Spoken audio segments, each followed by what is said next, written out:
Bonjour et bienvenue au Weekly Insight avec John Plassard. Il est actuellement trop tôt pour déterminer si le nouveau variant Omicron présente une mortalité plus élevée que les variants précédents. Les cas signalés n'ont commencé à augmenter en Afrique du Sud que le 19 novembre dernier, de sorte que tout impact sur les hospitalisations et les décès liés au Covid n'a pas encore été comptabilisé. Il faudra des semaines avant que nous obtenions des informations officielles supplémentaires et des preuves scientifiques sur les risques potentiels. Nous savons cependant que cette nouvelle variante se propage très rapidement. En moins de 2 semaines, elle domine maintenant toutes les infections en Afrique du Sud, suivant la domination du fameux variant Delta. Le variant est maintenant à 75% des derniers génomes et bientôt à 100%.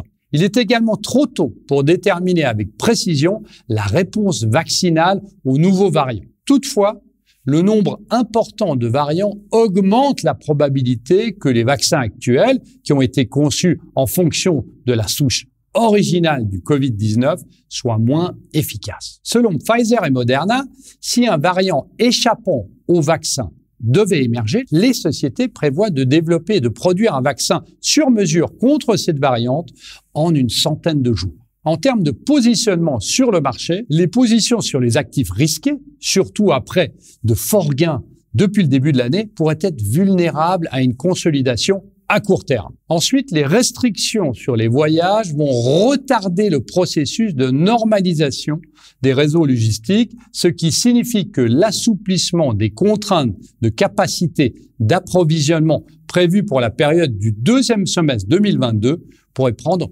plus de temps à se concrétiser. Concernant les devises, l'évolution du dollar sera inversement corrélée avec l'évolution des rendements des treasuries, alors que le franc suisse sera directement lié aux informations sanitaires. Enfin, l'accélération de la normalisation monétaire aux États-Unis pourrait être remise en question en fonction de l'évolution aussi des informations sanitaires. La réunion du FOMC de décembre sera donc des plus importantes.